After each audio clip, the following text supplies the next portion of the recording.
সময় সময় খুব তাড়াতাড়ি যায়। কেন কথাটা বলতেছি পুরো ব্লগটা দেখলে হয়তো বুঝতে পারবেন। আসসালামু আলাইকুম, welcome to my mini blog.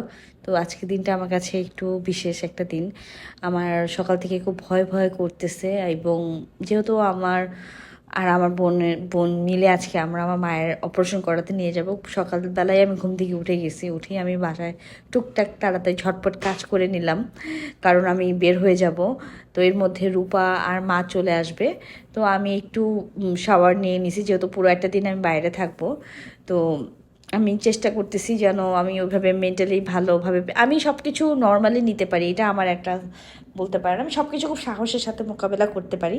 তো আমরা হালকা পাতলা খুব নাস্তা করে নিছি, একদম ব্রেড ট্রেড খেয়ে নিছি, খুব তামঝাম করি নাই। রাস্তায় বের হয়ে প্রচণ্ড জ্যাম। তারপর আমরা আলহামদুলিল্লাহ হসপিটালে চলে আসি, আমরা জ্যাম ট্যাম ঠেলি। তো আমার মাকে ওটিতে নেওয়ার আগে যে প্রিপারেশন করানো হলো, দেন এখানে মাকে আমি ওটিতে যাওয়ার আগে একটা কাপড় পরা চেঞ্জ করাইতে হয়, এটা করাই দিলাম। আমার ছেলেও আমার মায়ের খুব টেক কেয়ার করতেছে আলহামদুলিল্লাহ। মমিত খুবই ওর নানুর প্রতি অনেক কেয়ার করে।